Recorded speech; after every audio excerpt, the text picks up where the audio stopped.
ஒவ்வொரு அனிவர்சரிக்கும் கிஃப்ட் பண்ண ஜுவல்ஸோட ரெடி ஆயிட்டேன். பட் இன்னைக்கு எப்பவுமே நம்பிக்கையான கிருஷ்ணிகா ஜுவல்லர்ஸின் new design. Happy anniversary love. Krishnika jewellers, Ealing road, Wembley. Trusted for generation.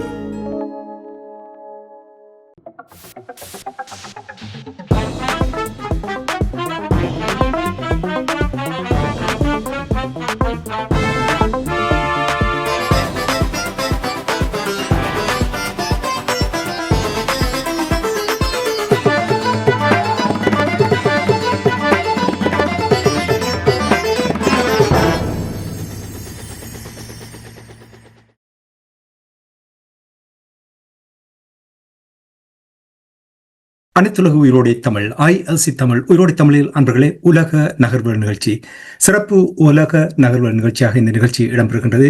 எல்லோரும் அறிந்தபடியும் இஸ்ரேல் ஈரான் மீது தாக்குதலை மேற்கொண்டார்கள். அந்த தாக்குதலை தொடர்ந்து ஈரான் தன்னுடைய தாக்குதலை நடத்தி இருக்கின்றது. ஒரு நேரத்தில் இஸ்ரேல் மீது ஈரான் புதிய ஏவுகணை தாக்குதலை நடத்தி இருக்கின்றது. இஸ்ரேல் தொடர்ச்சியாக ஈரானுக்கு எச்சரித்துக் கொண்டு வருகின்றது. அந்த நாட்டை முழுவதும் எரிப்போம் என்ற விதத்தில் எச்சரித்துக் கொண்டு வருகின்றது. இந்த விடயங்களை நாங்கள் அறிந்து கொள்ள போன்றோம். அதற்கு பொருத்தமானவர் எங்களுடைய போரியல் ஆய்வாளர் அருஸ் அவர்கள் தான் இங்கே இணைந்திருக்கின்றார். வணக்கம் அரசு அவர்களே. வணக்கம் ராஜானி. அனைத்துலக உயிரோடு தமிழ் உறவுகளுக்கு அன்பு வணக்கம். உங்களுக்கும் வணக்கத்தை தெரிவித்துக் கொண்டு கூறுங்கள் அரசு அவர்களே, இந்த போர் முதலில் காசாவில் இருந்தது. இந்த போர் விரிவடையுமா என்று அடிக்கடி நாங்கள் பேசிக்கொண்டு வந்திருக்கோம். நிச்சயமாக இப்பொழுது விரிவடைந்திருக்கின்றதில் எந்த ஒரு மாற்று கருத்தும் இல்லை. இஸ்ரேல் ஏன் இவ்வாறான தாக்குதலை தாக்கி ஈரானை தூண்டி இருக்கிறதுக்கு என்ன காரணம்? இந்த தாக்கத்தின் ஊடாக ஈரான் எவ்வளவு பலவீனம் அடைந்திருக்கின்ற என்று நீங்கள் நம்புகிறீர்கள்? நடந்த விடயங்களை எங்களுடைய உறவுகளுக்கு கூறுங்கள். உண்மைதான். இஸ்ரேல் அதாவது அமெரிக்கா அதிபர் பேச்சுவார்த்தையை நடத்தி கொண்டிருந்த அதே சமயம் இஸ்ரேல் தாக்குதலை நடத்தி இருக்கின்றது. ஞாயிற்றுக்கிழமை மஸ்கட்டில பேச்சுக்கள் தொடரப்போவதாக கூறியிருந்த அதே சமயம் இஸ்ரேலின் தாக்குதல் எல்லாவற்றையும் சீர்குலைத்து விட்டது. அதாவது வெள்ளிக்கிழமை அதிகாலை இஸ்ரேலின் 200க்கும் மேற்பட்ட விமானங்கள் 100க்கும் மேற்பட்ட இலக்குகளை தாக்கி இருக்கின்றன. அது மட்டுமல்லாது கிட்டத்தட்ட ஈரான் கட்டளை பீடமே அளிக்கப்பட்டது போன்ற அவர்களின் முப்படைகளின் பிரதானி, அவர்களின் இராணுவ தளபதி, அவர்களின் வான்படை தளபதி என்று சொல்லி ஒரு லெப்டினன்ட் ஜெனரல் தர அதிகாரி, 2 மேஜர் ஜெனரல் தர அதிகாரி உட்பட பலர் கொல்லப்பட்டிருக்கிறார்கள். அது மட்டுமல்லாது அணு விஞ்ஞானிகள் பலர், அதில் பேராசிரியர்கள், அவர்கள் 6 பேர் கொல்லப்பட்டிருக்கிறார்கள். ஒட்டுமொத்தமாக மக்கள் 78 பேர் கொல்லப்பட்டிருக்கிறார்கள். 400க்கும் மேற்பட்டவர்கள் காயமடைந்திருக்கிறார்கள். ஆனால் இந்த தாக்குதல் எவ்வாறு இடம்பெற்றது என்று சொன்னால் இதில் ஒரு முக்கிய பிரச்சனை இருக்கிறது. ஏன் ஈரான் வான் எதிர்ப்பு படையணி இந்த தாக்குதலை முறியடிக்க தவறிவிட்டனர் என்ற ஒரு கேள்வி இருக்கின்றது.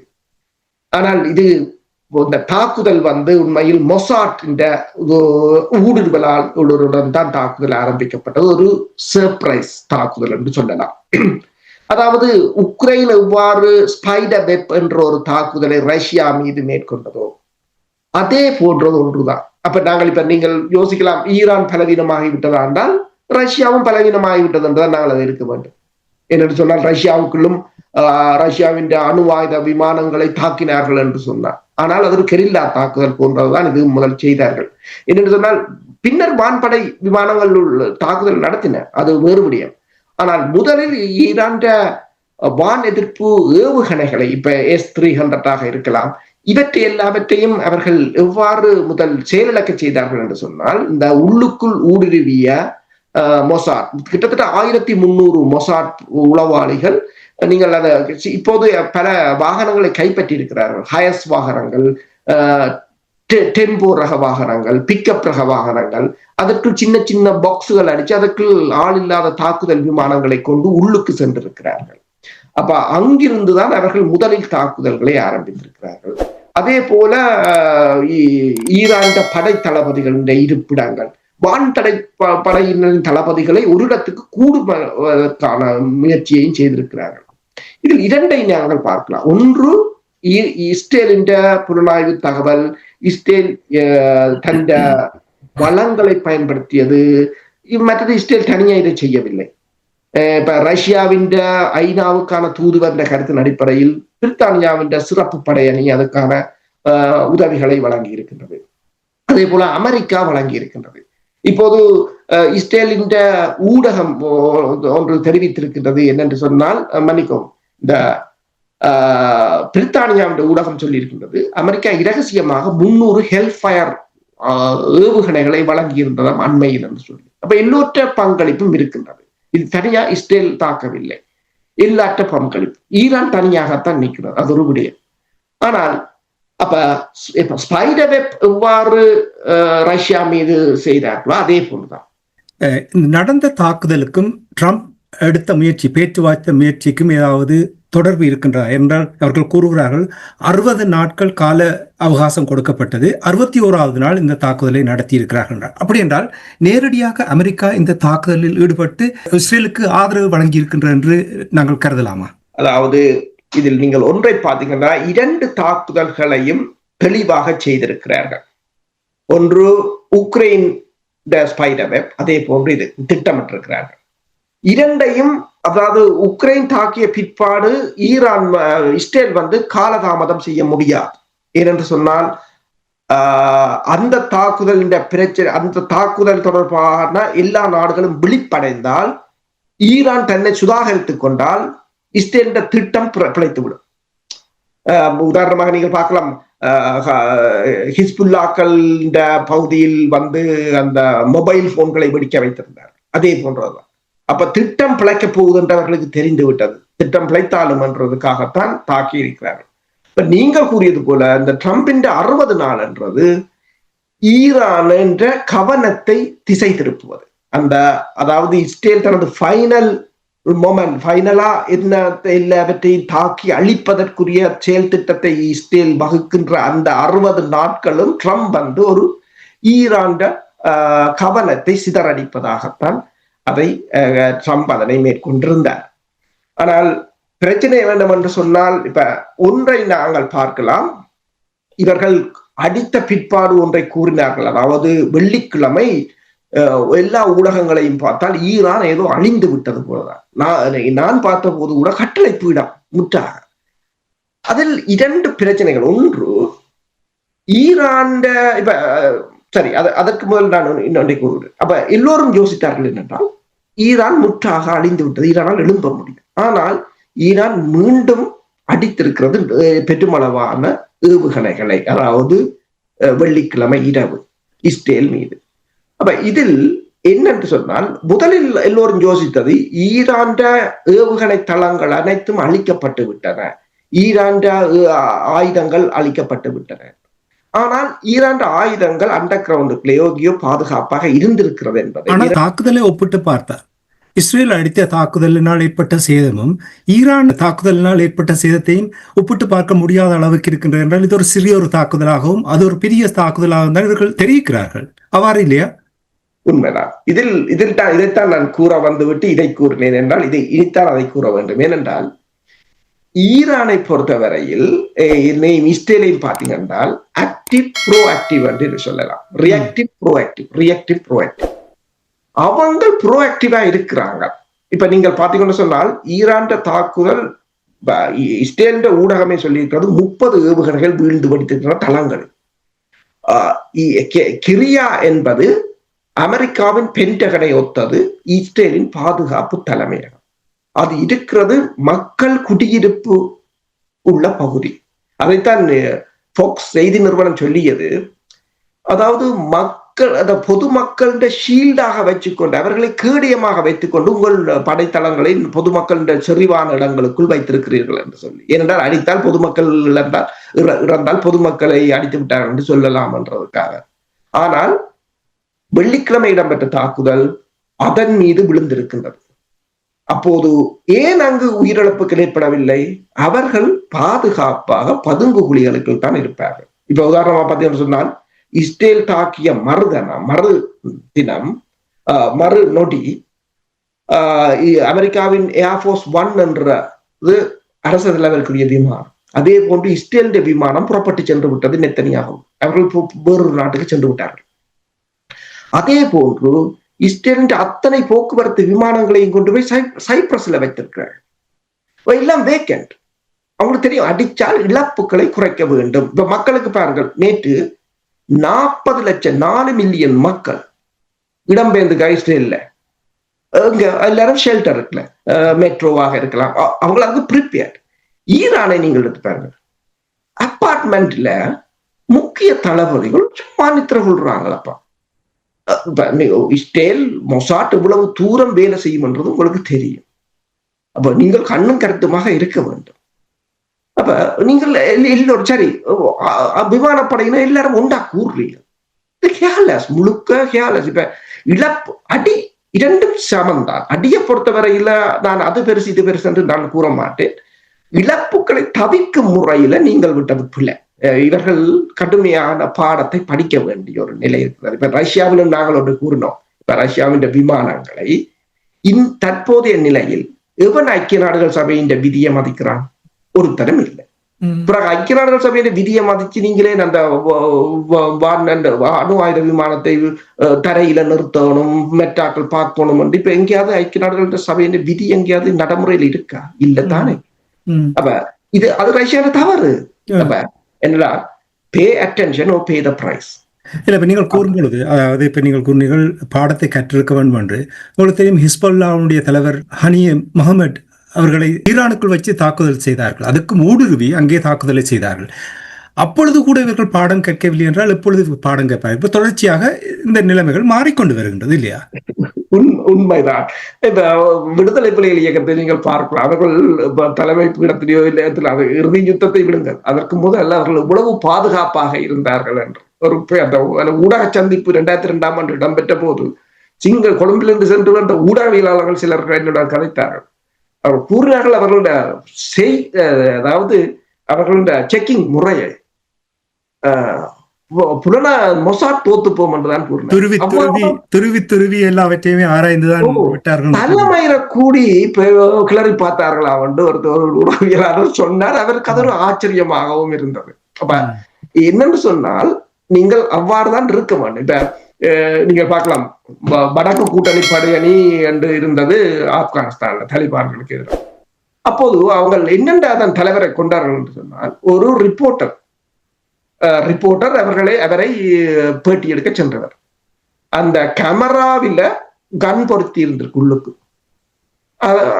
அவர் ரிப்போர்ட்டர் கொடுத்து கொண்டிருக்கிற அதே சமயம் பட்டனாமத்தின் நாள் முடிஞ்சது. அப்ப எதுக்களும் இருக்கலாம் என்ற நிலைமை. இப்ப நாங்கள் பார்த்தீங்கன்னா, நீங்கள் சொன்னது போல ஹனியா அதுக்குள் தான் இருந்த ஹனியாவை கொன்றதும் கூட ஆளில்லாத தாக்குதல் விமானத்தால் கொண்டார்களா அல்லது உள்ளுக்கு ஊடுருவியதால் கொண்டார்களா என்ற பிரச்சனை கூட இருந்தது. உள்ளுக்குத்தான் ஊடுருவி இருந்தார்கள் என்றுதான் கூறப்படுகிறது. ஏவுகணையால் தான் தாக்கியார். நேற்று அதாவது வெள்ளிக்கிழமை இடம்பெற்ற தாக்குதல்களை பாருங்கள். சில ரடார்களை ஆன்டி டேங்க் வெப்பன்ஸ் லோ தாக்கி இருக்கிறார்கள். அப்ப உள்ளுக்குள் தான் தாக்கி இருக்கிறார்கள். ஆனால் பெருமளவானவர்களை இப்ப பிடித்திருக்கிறார்கள். டொயோட்டா வாகனங்களை கூட நான் பார்த்தேன். டொயோட்டா ஹையஸ் வாகனங்கள், சின்ன சின்ன வாகனங்கள்ல கணக்க 1300 உளவாளிகள் ஊடுருவி இருக்கிறார்கள்.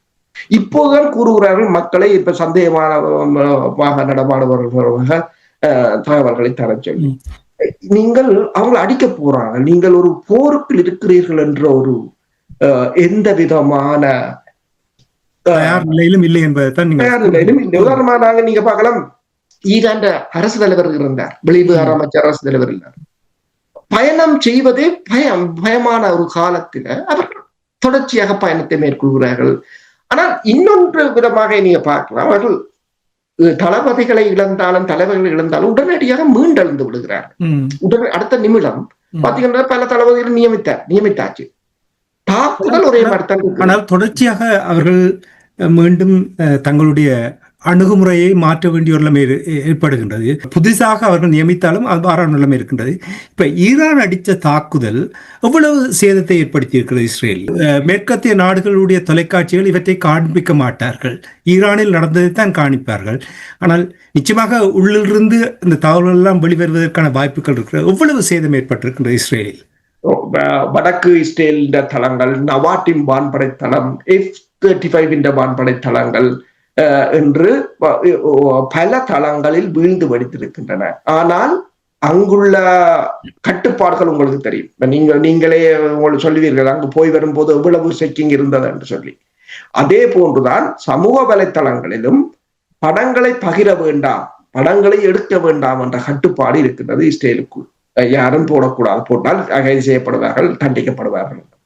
அடுத்ததாக டெல் அவிவ் பகுதியில் மக்கள் செறிவான இடங்களில் விழுவது மட்டும்தான் வெளியில் தெரிவதாக கூறுகிறார்கள். இப்ப இஸ்ரேல் அணு ஆராய்ச்சி நிலையம் மீதும் விழுந்திருக்கின்றது. ஆனால் ஒன்றும் வெளியில் வராது. நவாட்டின் வான்படை தளம் வெளியில் வராது. அதாவது பாலைவனங்களுக்கு இருக்கின்ற தளங்கள், ஒதுக்குப்புறமாக இருக்கின்ற தளங்கள் தொடர்பான எந்த தகவலும் வெளியில் வராது. இஸ்ரேலுடைய அணு ஆயுத தளத்தை தாக்குவதற்கான பலம் ஈரானிடம் இருக்கிறதா? அதாவது தலைமை, அதாவது பென்டகன் என்பது அமெரிக்காவின் தலைமையகம். அதே போன்று இஸ்ரேலின் பாதுகாப்புத்துறை தலைமையகம் கிரியா, அதன் மீதே விழுந்திருக்கு. அதை நான் கூறவில்லை, ஃபாக்ஸ் செய்தி நிறுவனம் அதை அப்படியே சொல்றார்கள். இந்த வரலாற்றில் நாங்கள் இதனை காணவில்லை என்று கூறுகிறார்கள். விழுந்தது கட்டடம் சேதமாக இருக்கின்றது. அதாவது சனிக்கிழமை காலை சமூக ஊடகத்தளங்களை பார்த்தீர்கள் சொன்னால் அந்த விழுந்த கட்டடங்களுக்கு இருந்து சடலங்கள் எடுக்கப்படுகின்றன. ஆனால் யார் என்று கூறவில்லை. ஆனால் முக்கிய அதிகாரிகள் அண்டர் கிரவுண்டுக்குள் இருந்தபடியால் தப்பிவிட்டார்கள் என்று கூறப்படுகிறது. ஆனால் இன்னொன்று, முக்கிய அதிகாரிகள் யாரும் அங்கு இல்லை, எல்லோரையும் அவர்கள் அப்புறப்படுத்தி விட்டார்கள். ஏன்? விமானங்கள் கூடி விமான நிலையத்தில் இல்லை. சைப்ரஸில் கொண்டு போய் வைத்திருக்கிறார்கள், அமெரிக்காவில் கொண்டு போய் வைத்திருக்கிறார்கள், கிரீஸில் கொண்டு போய் வைத்திருக்கிறார்கள். இப்ப நான் என்ன சொல்கிறேன் என்று சொன்னால், இஸ்ரேலால் ஈரான் தாக்குதலை சமாளிக்க முடியும், ஈரான் தாக்குதலை நிறுத்த முடியும், தடுக்க முடியும் என்று சொன்னால் கொண்டு போக தேவையில்லை விமானங்களையும், அல்லது இஸ்ரேலிய தலைவர் கூட தப்பியோட தேவையில்லை, நாட்டை விட்டு அங்கு இருக்கலாம். அப்ப ஒன்று விளங்குகிறது, ஈரானால் தாக்க முடியும் என்றது விளங்குகிறது. ஆனால் இந்த போரை மிகப்பெரிய ஒரு போராக இழுத்து விடுவதற்கு இஸ்ரேல் முற்படுகிறது என்று சொன்னால், இஸ்ரேலுக்கு அரசியல் பிரச்சனை ஒன்று, அடுத்ததாக அமெரிக்காவின் நிலைப்பாடுகள் மாறிக்கொண்டு வருகின்றது. ஏதோ ஒரு வகையில் அமெரிக்காவை இந்த களத்துக்கு இழுத்து விட வேண்டும் என்பதில் இஸ்ரேல் முனைப்பாக நிற்கிறது. இதே நேரத்தில் இஸ்ரேல் கூறுகிறது, ஈரான் தங்களுடைய முழு அணு ஆயுதத்தை தயாரிப்பதற்கு இன்னும் சில மாதங்கள் மட்டுமே இருக்கின்ற இந்த நேரத்தில் தாங்கள் சரியான நேரத்தில் சரியான தருணத்தில் இந்த தாக்குதலை நடத்தி தளர்த்தி விட்டோம் என்று கூறுகிறார்கள். இது உண்மையா? இதில் எவ்வளவு உண்மை இருக்கிறது? இது உண்மையா பொய்யான்றது நான் ஒரு தகவலை கூறுகிறேன், நீங்க சொல்லுங்க. பாருங்க, நேற்று ஒரு சமூக வலைத்தளத்துல பேப்பர் கட்டிங்கோட போட்டிருந்தார்கள். 40 வருஷத்துக்கு முதலும் இஸ்ரேல் இதைத்தான் சொல்லியிருக்கு. 40 வருஷத்துக்கு முதல் வந்த பேப்பர்ல சொல்லுது, இஸ்ரேல் கூறியிருக்கிறது, ஈரான் அணு ஆயுதத்தை தயாரிக்கின்ற இறுதி கட்டத்தில் இருக்கிறது 40 வருஷத்துக்கு முதல். அப்ப உங்களுக்கு அவரை அடிக்க வேண்டும் என்று சொன்னால் நீங்கள் நெடுக கூறுவது இதுதான். அவர் சதாம் ஹுசேனுக்கு சொன்ன மாதிரி இங்க டோனி பிளேயர் 12 நிமிஷத்துக்கு பிரித்தானியாவை காலி பண்ணி விடுவார். அங்க போய் பார்த்தா ஒன்றும் இல்லை, ஆக அவங்களோட தங்கத்தை களவெடுத்து கொண்டு வந்ததுதான். அப்ப அதே போன்றுதான் இதெல்லாம் ஒரு பிரச்சார உத்தி தவிர இதற்கு மேல் ஒன்றும் இல்லை. நேற்று இந்த தாக்குதலுக்கு பின்னர் உடனடியாகவே ரஷ்ய அதிபரை தொடர்பு கொண்டிருந்தார் பெஞ்சமின் நெத்தன்யாகு, இந்திய பிரதமரை தொடர்பு கொண்டிருந்தார், பிரித்தானியா பிரதமர், பிரான்ஸ் என்று எல்லோரையும் தொடர்பு கொண்டிருந்தார். ரஷ்யாவை தொடர்பு கொண்டது இப்ப பிரித்தானியா பிரதமர் என்ன கூறினார் என்று சொன்னால், சரி இஸ்ரேல் அடிச்சிட்டது, நீ ஈரானை அடிக்க வேண்டாம், அப்படியே நிறுத்துங்க. அது என்ன நியாயம்? அது எனக்கு புரியவில்லை. அதாவது அடிச்சு போட்டு படாரண்டு ஏதாவது சமாளிச்சு போட்டு அடிச்சு போட்டு, அதாவது பலவீனப்படுத்துறது, அடிச்சு போட்டு காலில் விழுந்து நிப்பாட்டுறது, அடிச்சு போட்டு காலில் விழுந்து நிப்பாட்டுறது, அப்படி அவங்க தந்திரசாலி எல்லானே. ஆனால் இந்த முறை ஈரான் அதை கேட்கவே இல்லை என்றுதான் கூறப்படுகிறது. ரஷ்ய அதிபரோடும் பேசியிருக்கிறார்கள் இதை போரை நிறுத்துவது தொடர்பாக. போறது ரஷ்ய அதிபரும் கூறிவிட்டார், போரை நிறுத்த முடியாது, தன்னால் இயலாது. ஏனென்றால் நீங்கள் தான் இந்த போரை ஆரம்பித்தனீர்கள், நீங்கள் தான் நிறுத்த வேண்டும். ஆனால் தான் ஈரானுடன் தான் பேசியதாகவும், ஈரானுக்கு தனது கவலையை தெரிவித்ததாகவும், அனுதாபத்தை, அந்த மக்கள் இறந்த மக்கள் 78 பேருக்கு இறந்திருக்கிறார்கள் அங்கு என்பதால். இஸ்ரேல் தரப்பில் 2 பேர் இறந்திருக்கிறார்கள், 70 பேர் காயமடைந்திருக்கிறார்கள். ஆனால் பெருமளவான கட்டிடங்கள் சேதமடைந்திருக்கின்றன. நம்ம இஸ்ரேலுக்கு உள்ளேயும் நீங்க பாத்தீங்கன்னா ஒரு மினி காசா மாதிரி தான் இருக்கின்றது. அடிபட்ட கட்டிடங்கள் எல்லாம் சிதறி அடைந்து கிட்டத்தட்ட 4 மில்லியன் மக்களே பாதுகாப்பு தேடி ஓட வேண்டிய நிலை என்று சொன்னார். இஸ்ரேலிய வான்படை தளங்களில் எந்த விமான நிலையங்களில் எந்த ஒரு விமானமும் இல்லை. எல்லாவற்றையும் வேறு நாடுகளுக்கு கொண்டு போய் ஒழித்து வைக்க வேண்டிய ஒரு நிலை என்று சொன்னால் அது ஒரு மிகப்பெரிய தாக்குதலாகத்தான் இருக்கலாம். ஒன்று, இனி இந்த போர் அதாவது 1 அல்லது 2 வாரங்கள் நீடிக்கும் என்று கூறப்படுகிறது. அது மட்டுமில்லாமல் இஸ்ரேல் பின்வாங்கவில்லை என்றால் இன்னும் கடுமையாக பதிலடி கொடுப்போம் என்று ஈரானுடைய ஜனாதிபதி அச்சுறுத்தல் விடுத்திருக்கின்றார். இந்த அச்சுறுத்தலை எவ்வளவு சீரியஸாக எடுக்கலாம் என்று நீங்கள் நம்புகிறீர்கள்? உண்மைதான். என்னென்று சொன்னால் இப்ப 200 ஏவுகணைகளைத்தான் ஏவி இருக்கிறது ஈரான். 2000 ஏவுகணைகளையும் ஏவலாம். அவற்றை அதாவது இப்ப படைத்துறை அவதானிகள் என்ன கூறுகிறார்கள் சொன்னால் இன்டர்செப்டர் என்றது ஏவுகணைகளை இடையின் மறைக்கிற ஏவுகணைகள் அளவு அது ஒரு லெவலுக்கு தான் இவர்களிடம் இருக்கின்றது. அதற்கு மேல் எதுவும் செய்ய முடியாது. அமெரிக்காவின் ஆயுதங்களில் தீர்ந்து போனால் நாளைக்கு அமெரிக்கா பெருங்கையோடு நிற்க வேண்டிய ஒரு நிலை ஏற்படும். ஆள் இல்லாத தாக்குதல் விமானங்கள் சீனா 1 மாதத்துக்கு 7 லட்சத்தை தயாரிக்குது என்று சொல்றார்கள். 7 லட்சத்தை அவங்க தயாரிக்கலாம். 7 லட்சம் விமானங்களை சீனாவால் தயாரிக்க முடியும். சீனா இப்போது ரஷ்யாவை பொறுத்தவரையில் ரஷ்யா ஈரானை ஏதோ ஒரு வகையில் காப்பாற்ற வேண்டிய நிலையில் இருக்கிறார் என்றால் ஈரானும் விடுமாக இருந்தால் அடுத்தது சீனாவுக்கும் ரஷ்யாவுக்கும் ஆபத்து. அதே போலதான் பாகிஸ்தான் ஒன்றை கூறியிருக்கிறது. பாகிஸ்தான் அதாவது சனிக்கிழமையிலிருந்து ஈரான் அணு ஆயுத நிலை மீது தாக்குதலை நடத்துவது தொடர்பான புலனாய்வு தகவல்களை தாங்கள் ஈரானுடன் பகிர்ந்து கொள்ள தயாராக இருப்பதாகவும் இனிமேல் அடிக்க போகிறார்கள் என்று சொன்னால் தாங்கள் புலனாய்வு செய்மதி தகவல்களை தாங்கள் தருகிறோம் என்று கூறியிருக்கிறது. பாகிஸ்தான் ஒன்றைத்தான் கூறுகிறது. அடுத்தது ஈரான் விழுமாக இருந்தால் பாகிஸ்தானும் விழும் என்பதுதான் அவர்களுடைய கருத்தாக இருக்கிறது. ஏனென்று சொன்னால் பலஸ்தீனத்தில் ஆரம்பித்தார்கள், ஈராக்கை கொண்டு முடித்தார்கள், லிபியாவை முடித்தார்கள், சிரியாவை முடித்தார்கள், ஏமனை தாக்கினார்கள், அடுத்தது ஈரானில் வந்து நிற்கிறார்கள். ஈரான் முடிந்தால் அடுத்தது எங்களுக்குத்தான் வருவார்கள் என்பதை பாகிஸ்தான் இப்போது உணர்ந்திருக்கின்றது. அதே நேரம் இன்னொன்றையும் கூறியிருக்கிறது, முஸ்லிம் நாடுகள் ஒருங்கிணைய வேண்டும் என்றும் கூறியிருக்கிறது. இவ்வளவு தூரம் அதாவது ஒரு வளைகுடாவில் மிகப்பெரிய ஒரு போராகத்தான் மாறப்போகின்றது. இஸ்ரேல் பின்வாங்காது விட்டார். இப்போது இறுதியாக ட்ரம்ப் என்ற தகவல் அடிப்படையில் ட்ரம்ப் ஒன்றை கூறியிருக்கிறார், 2 தரப்பும் போரை நிறுத்த வேண்டும் என்று கூறியிருக்கிறார். ட்ரம்ப் கூறியிருக்கிறார் பேச்சுவார்த்தைக்கு வர சொல்லி, அதாவது ஞாயிற்றுக்கிழமை பேச்சுவார்த்தை நடப்பதாக இருந்தது ஈரானுக்கும் அமெரிக்காவுக்கும் இடையிலான அணு ஆயுதம்.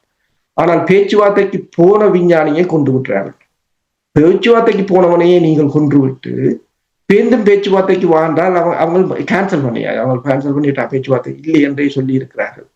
ஆனால் ஈரானிய மக்கள் இப்போது கூறுகிறார்கள் அந்த ஈரான் அரசுக்கு எங்களுக்கு அணு ஆயுதம் வேணும் என்பதை இப்போது மக்கள் தெளிவாக, அதாவது அயத்துல்லா ஹமானி அவர்தான் இந்த ஆயுதத்தை தயாரிக்க வேண்டாம் என்ற உத்தரவை போட்டு வைத்திருக்கிறார் என்று சொல்லி 2003ஆம் ஆண்டிலிருந்து. ஆனால் அதை விலக்க வேண்டும் என்பது தொடர்பாக கடுமையான போராட்டங்கள் அங்கு இடம்பெற்றுக் கொண்டிருக்கின்றன. வடகொரியாவை பொறுத்தவரையில் வடகொரியா தான் எல்லா விதத்திலும் ஈரானுக்கு உதவுவதாக கூறியிருக்கிறார்கள். இதில் இப்போது அமெரிக்காவின் செனட்டர்கள் ஒன்றை கூறுகிறார்கள், நெத்தனியாகு மீண்டும் அமெரிக்காவை ஒரு களமுனைக்கில் தள்ள முற்படுகிறார், போக வேண்டாம் என்று கூறியிருக்கிறார்கள். ஆனால் இப்ப இருதரப்பும் மாறி மாறி தாக்குவாக இருந்தால், இப்ப அணு உலையை ஈரான் தாக்குமாக இருந்தால் இஸ்ரேல் அணு ஆயுதத்தை பயன்படுத்தலாம். இஸ்ரேல் அணு ஆயுதத்தை பயன்படுத்துமாக இருந்தால் இது மிகப்பெரிய ஒரு அபலமாகத்தான் முடியும். நீங்கள் கூறுகள் ஈரான், பிரித்தானியா, பிரான்ஸ், அமெரிக்கா போன்ற நாடுகளுக்கு ஏற்கனவே கூறியிருக்கிறார்கள் இந்த போரில் தலையிட வேண்டாம் என்று. ஆனால் பிரித்தானியுடைய பிரதமர் கியர் ஸ்டாமர் அவர்களுடைய கருத்தின்படி சனிக்கிழமை மத்திய கிழக்கு நாடுகளுக்கு இங்கிலாந்து மேலும் தனது விமானங்களை அனுப்பியுள்ளதாக கூறப்படுகின்றது. இது என்ன செய்தியை கூறுகின்றது? இதனால் போர் இன்னும் ஒரு மோசமான நிலைக்கு போகக்கூடிய நிலைமை ஏற்படுகின்றதா? உண்மையில்தான். என்னென்று சொன்னால் இது இன்னும் மோசமான நிலை என்று சொன்னால் நீங்கள் கூறுவது சரி. இவர்கள் அதாவது இஸ்ரேல் தாக்கியவுடன் அமெரிக்கா கூறிவிட்டது நாங்கள் இந்த போரில் இதில் ஈடுபடவில்லை என்று.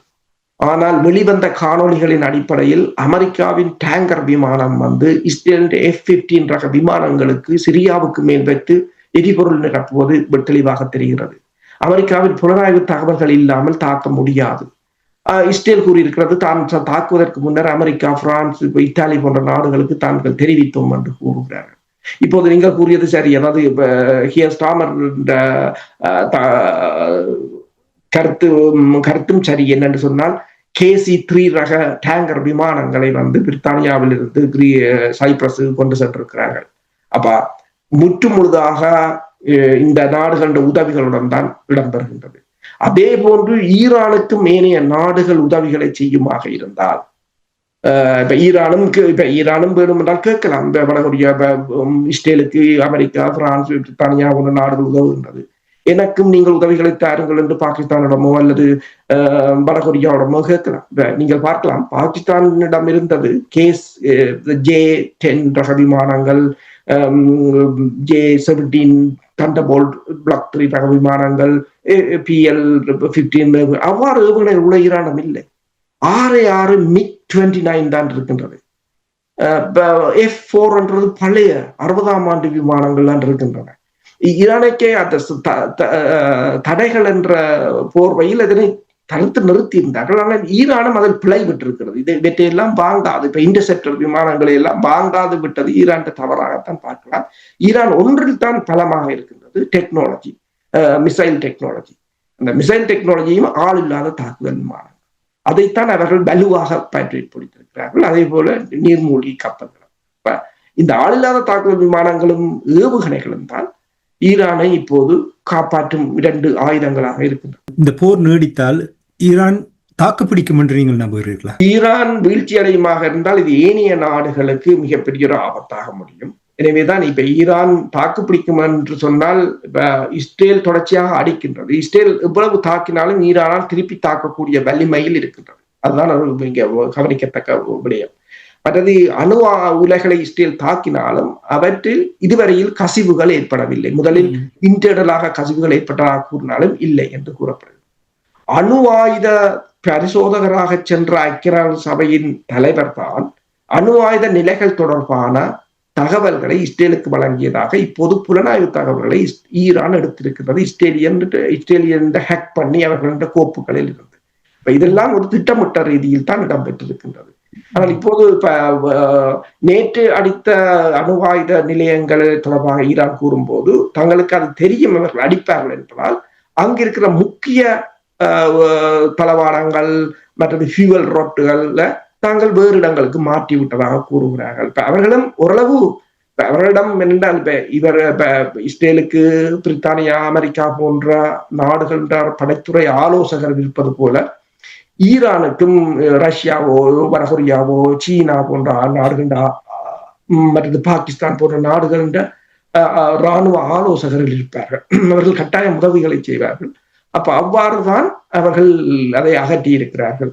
அடுத்ததாக ஈரான் துல்லியமாக தாக்குகிறது. இப்ப மக்கள் குடியிருப்புகள் நிறைந்த பகுதியில் இருந்த இஸ்ரேலின் பாதுகாப்பு தலைமையகம் குறிதப்பாது தாக்கப்பட்டிருக்கிறது. அப்படி என்று சொன்னால் ஈரானுக்கான செய்மதி தகவல்கள், புலனாய்வு தகவல்களை யாரோ வழங்கி கொண்டிருக்கிறார்கள் என்பது தெளிவாக தெரிகின்றது.